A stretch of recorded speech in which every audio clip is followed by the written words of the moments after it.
So I can tell spring is in the air when I start seeing my grapevines start putting leaves on, pecan trees will start putting leaves on.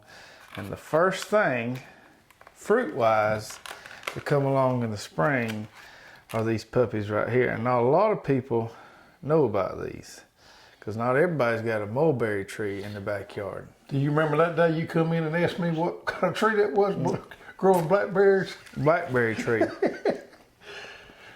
I tell you what, I was grown before I ever seen one.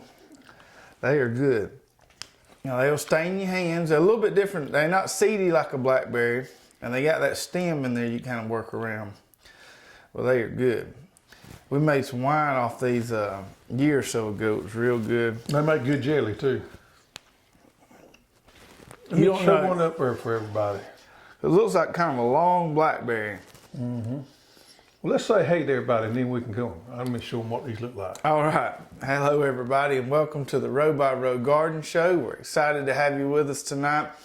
I'm Travis. And I'm Greg. We've got a really good show planned for you, and just want to show you these mulberries.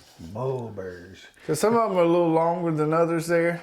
And you don't know how many people I've had stop by or that had come by the house and asked me what kind of tree that was. I only know of one other feller down the road in town that's Old got man them. Harriet. Yeah. So not a lot of people got them, but they're nice trees and they make real good. And the birds absolutely love them. When they start getting real ripe and start falling off, you talking about some bird feed, man, the birds eat them up. You got to get it. You got to be diligent about picking them because when they get ready, they'll start falling off the tree, and the birds will knock them off. You get a real heavy rainstorm, they'll knock them off. But these things are good to me. I really like them. You want some more? I think I will. So mulberries are coming in. Sweet.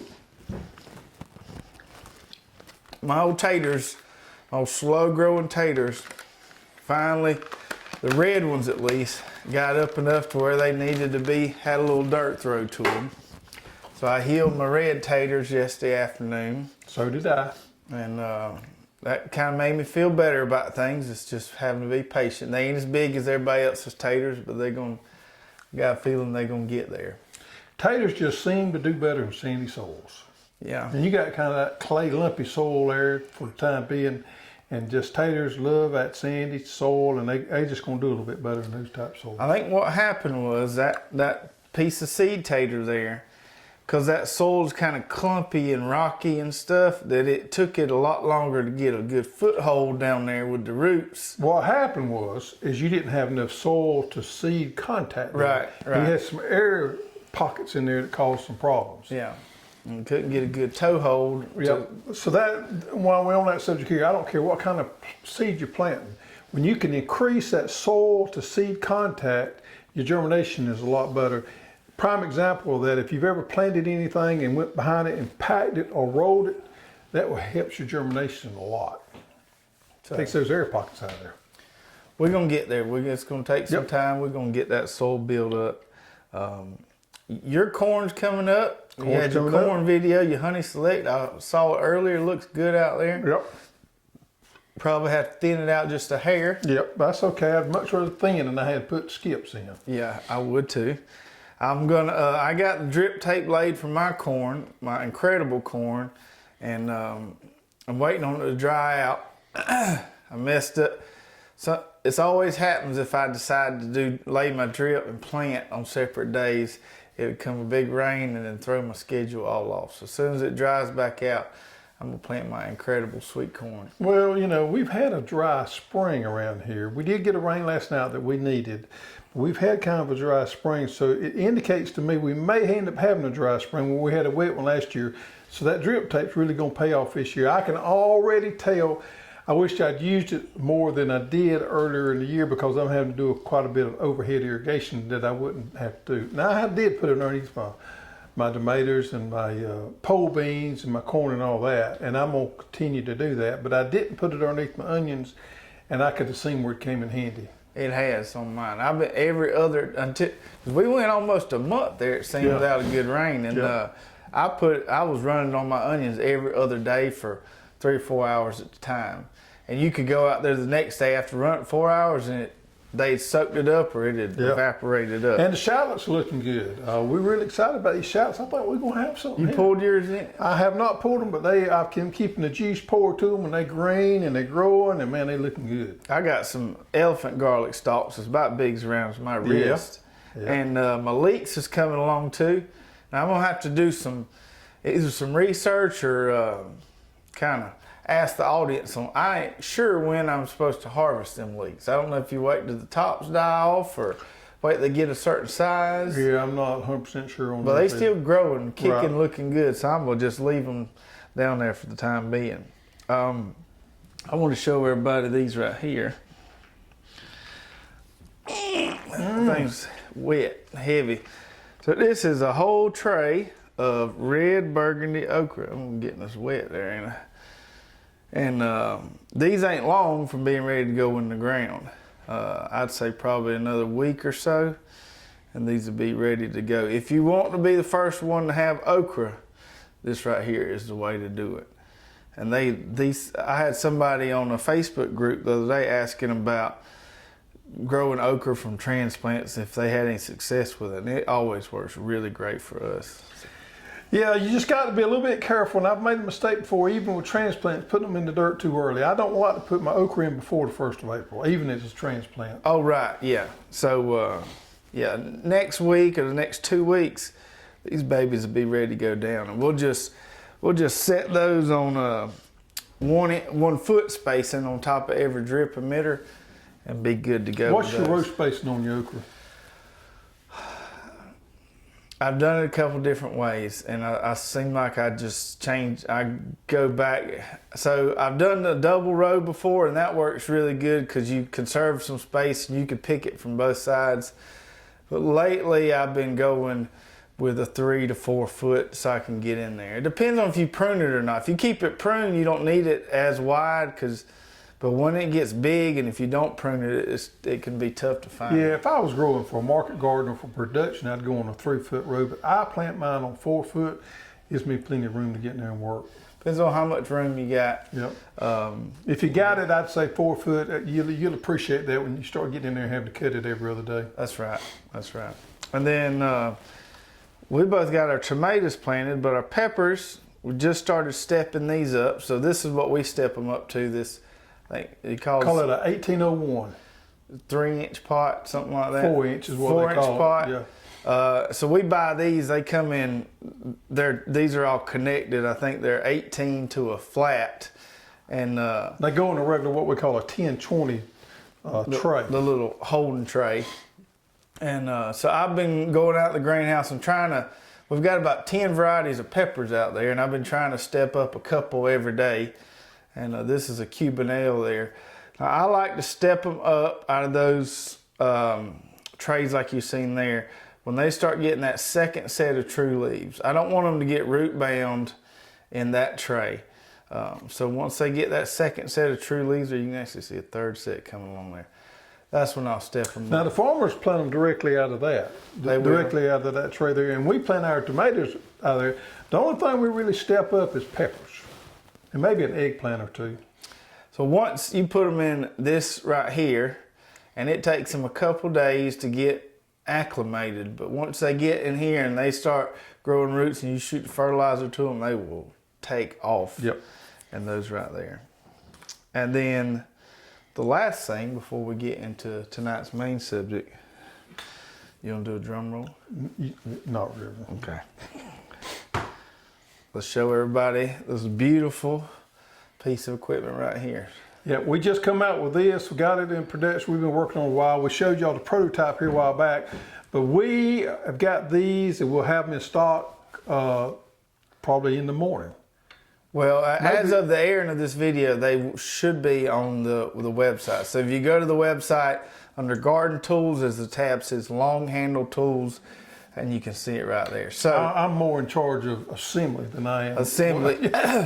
So we did a lot of research on this before we developed it, folks, and I can promise you there's several companies out there making a handheld stirrup hoe, but this is the best one best made one you'll find. This design right here with this square peg handle and this shaft that comes around it here is the sturdiest one we found and the most reliable. Yeah, all these metal parts are made right here in Georgia. We get that handle there out of Arkansas, and it's an ash handle. And this is 3/8 metal, and this is 1095 spring steel right here. We've used this design for quite a while now on our wheel hoes. We just took it and made it so we could put it on a handle. We got a 60-inch ash handle there, nice thick handle.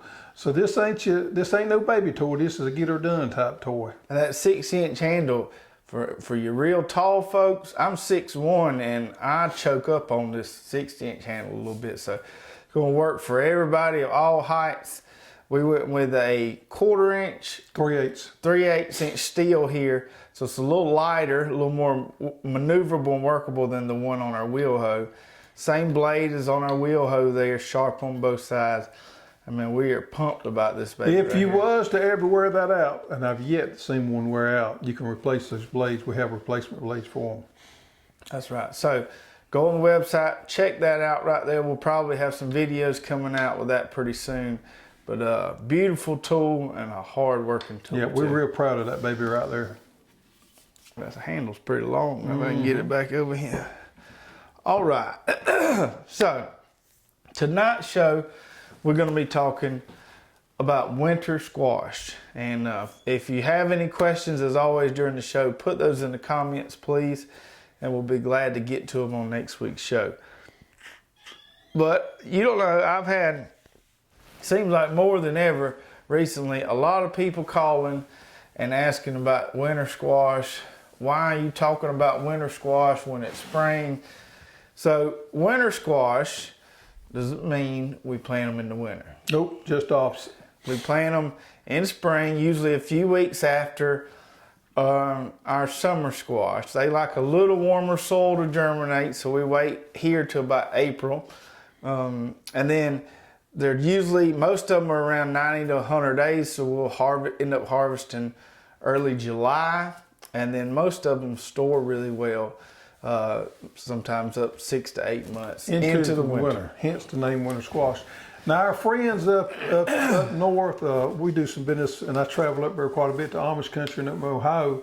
They have one growing season. Well, we have two growing seasons, and we grow ours in the springtime because we don't grow them in the fall because we have so much insect and disease pressure. So we grow ours in spring. However, up there they have one growing season, so they grow them during the summertime, and then they have them come off during what we call the fall. Right. Yeah. So we could technically plant ours around July 4th and try to get them to come off in October, but the disease... And I have done that. I have done that. We technically could grow two crops, so we could grow a spring and a fall crop. But you're taking a gamble on that fall crop down south as far as we are on kind of the insects. And if we have a bad whitefly year, it is tough. Now, if you have an easy whitefly year like we did last year, and you keep your mildews under control, you'll be successful doing it. So if you want pumpkins in the fall, you can plant them in the spring. They'll be ready in July and they'll still be good. In fact, a lot of times those pumpkins get better as they cure a little bit. Keep them in storage, just like your onions, your potatoes. Now, my thoughts on winter squash is I think it's one of the most under-recognized food sources for the home gardener.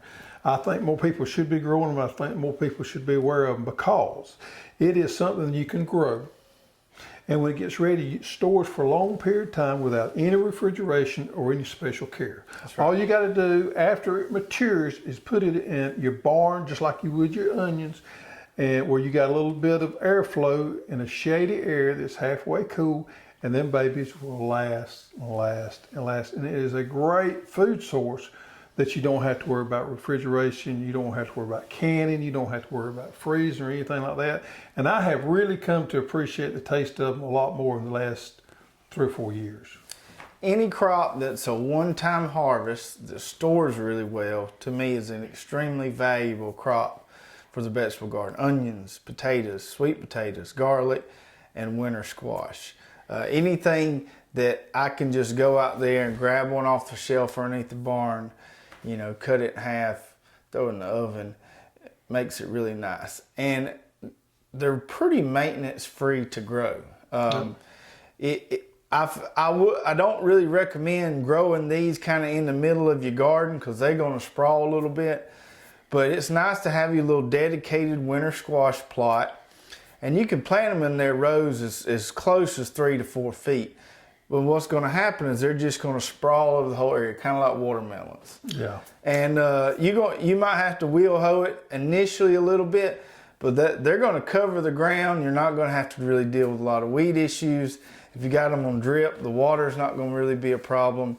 And then you just let them go until the vines die off, and it's a one-time harvest. You go in there, some pruners. Just about all of them, right here is a Seminole pumpkin. When it gets to the point where you can't dig into it with your fingernail, that rind gets pretty tough here. That means they're mature and ready to harvest. And that'll stem get hard on them. The stem get hard on them. Yeah, now this is not something you grow on a patio. You got to have room to grow these. And I wouldn't recommend anybody planting them unless you had a 20 by 20 or 20 by 30 area minimum to plant them. I would say 20 by 20. But, you know, if you've got a little extra spot on your yard or backyard or wherever that you can till you up a little 20 by 20 spot, be a perfect little side garden. Now, there. most of these are 90 days to maturity, which is a good bit longer, which is a good bit more than a regular squash. Regular squash come off 55 days. So you're talking about twice the length of time that you would for a regular summer squash. So drip irrigation is very important to put underneath these right here. It also helps with that powdery and down the mildew that you know you're going to have a problem with. So I always put drip irrigation in all my winter squash. That's right. That's right. Now let's talk about squash in general. There are 3 species of squash, because people always want to know, can I plant this without it cross-pollinating? And there's 3 species. They all have the genus Cucurbita, because they're all cucurbits. So I'll go with that. There's Cucurbita maxima, there's Cucurbita pepo, and there's Cucurbita moscata. I'm not quite sure how Moscata, I like that better. Okay. So let's go through these. So the Cucurbita maxima are things like your Kombucha, your Hubbard squash, your Georgia candy roaster, the red curry, which we've grown before. So a lot of your real sweet things that people use a lot of time for pumpkin pies. And if you go to the grocery store and buy a canned pumpkin, more likely you're getting one of those varieties you just mentioned. The Cucurbita maxima. Right. That's right. That's what the commercial guys grow for the candy plants. Now the second one here, the Cucurbita pepo, includes our summer squash, but it also includes some of the popular winter squash varieties. It includes delicata, okay, spaghetti squash, acorn squash, and your jack-o'-lanterns are in the pepo species there. And then the last one, the moscata, is your butternut, your Seminole, your fairy tale pumpkin, the ones that tend to have kind of a browner skin. And the moscata are said to be more heat tolerant, which makes sense. And they're also a little more resistant to insect pressure. I did not know that. So your butternuts, your Seminoles, those types with the kind of tanner skin. Where's the blue Kombucha? Where does it fall under? Not the blue Kombucha, excuse me. The blue Bayou, I think, would go under the Maxima there. So we've got 7 varieties of winter squash, and we kind of want to go through them and talk about each one of them. We've grown most all these before, if not going to grow them this year. So the first one, I'll let you talk about this one. This is one of your favorites. Yeah, this is my favorite here, delicata. This one, I got reintroduced to winter squash back later in my life. This is the one I fell in love with right here. It doesn't store as well as the rest of them. I think they recommend 30 to 45 days. Now, I've gotten longer than that out of them, but 30 to 45 days storage on these right here, which is out of the winter squash, is the lesser. Most of them store a lot longer than that. So this one doesn't have the storing capability, but taste-wise is off the chain for me. Were you saying winter squash helped you through a midlife crisis? I would sort of maybe say that. Yeah. Okay. Yeah. Okay. Anyway, the 100 days to maturity, and it says here after last frost. Now in our zone, this is what Greg does. I don't plant these till the 1st of April, to at least the 1st of April. Right. Which is a few weeks after the last frost. They're 90 to 100 day maturity, so let's figure it up. We got April, May, and June. That has them coming off around the 4th of July, which is perfect. That's right. Which is perfect for us. So there you got it, delicata. If you hadn't tried it. So how big do those get? Can you give people an idea how big? Yeah. Some of them get about yay long. 8? Yeah. Yeah, and it's perfect for 2 people. You split them in half. We roast them in the oven. We have cubed them up and put olive oil on them, all that kind of stuff. We normally just split them in half, core out the seeds, put them in the oven, roast them with some seasoning stuff on them. Perfect. One of them is perfect for 2 people. Yeah, most of your winter squash are, the good thing about them, they're so easy to cook because really all you do is cut them in half, sit them in the oven, maybe put a little olive oil on them, and then once they're done, you just scoop them out with a spoon. Really nice. Okay, the next one here is a new one. We've had kabocha squash before and grown kabocha before, but this variety here called HiHii, H-A-I Kombucha, is exclusive to us, and it's supposed to be one of the sweetest and best tasting squash that you've ever put in your mouth. Is it a hybrid? It is a hybrid.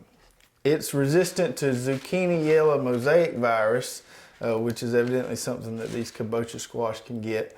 And I'm growing some of these this year. I'm probably waiting.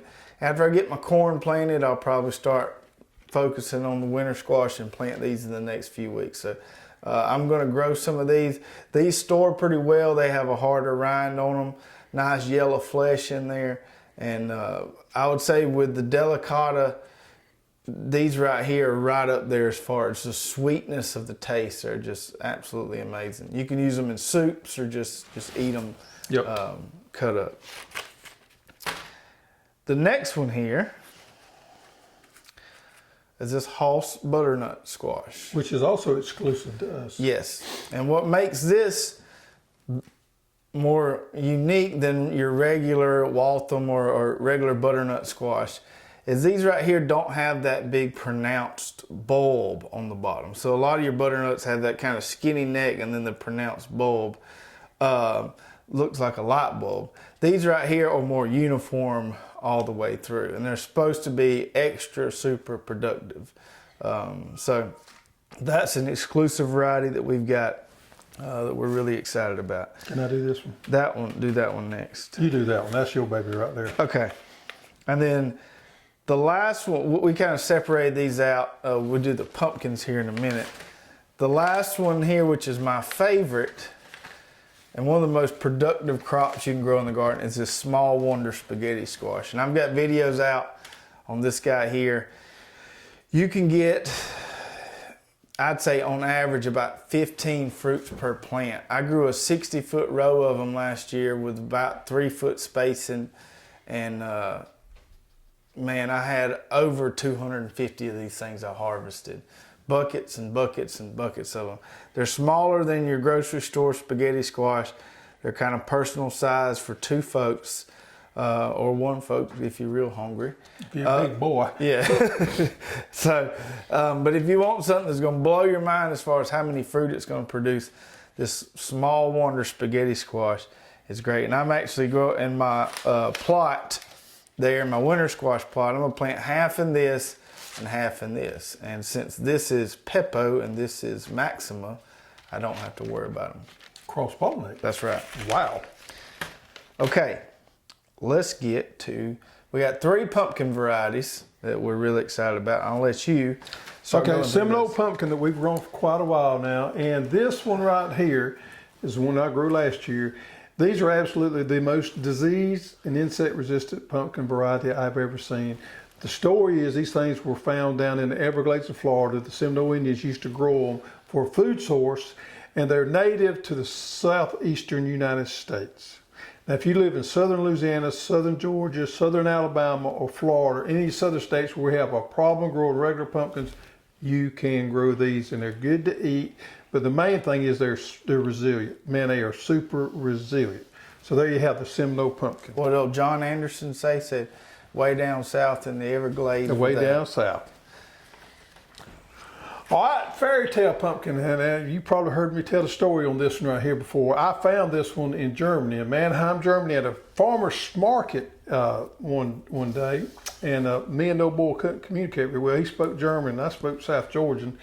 And we finally got to the point where he could give me some seeds. So he reached down there and got me a handful of seeds, and I smuggled them back in the United States. Be careful, border control. Well, I thought I had some. I thought I had it on to a new variety.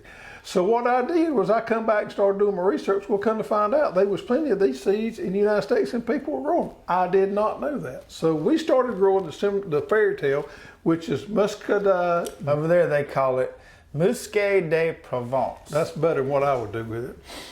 It's an absolutely beautiful pumpkin, and we can grow these pretty. It's an heirloom variety. It's a French heirloom variety, and we can grow these fine in springtime. Now I can't grow them in the fall, but we can grow them fine in springtime. It has a bright orange flesh to it, and man, these things get absolutely beautiful for a pie pumpkin. And there ain't a lot of wasted space inside that pumpkin there. I mean, it is meaty. The wall of meat in there is, I'd say, at least 4 to 5 inches thick. And they pretty good size. So when they get ready, go ahead and plan on not canning, but this meat inside there, put it in the freezer, because there's no way you can take a quarter of one of these right there and feed a pretty good sized family. So what we've done is we quartered them up, cooked them down, and we froze that puree in there for later times. What you're saying is you probably gonna eat a whole pumpkin. That's where I'm trying, what I'm getting to. I got you. All right, big Bayou pumpkin. Blue Bayou. Big blue, excuse me, it is. Drill press bit me yesterday on my arm, and I got a little Band-Aid on it. Uh-oh. This right here is one I'm gonna grow this year. Never grown it before, but it's got really good reviews about it. This one right here is a hybrid, and it's supposed to be extra sweet, and it is powdery mildew resistant and downy mildew resistant.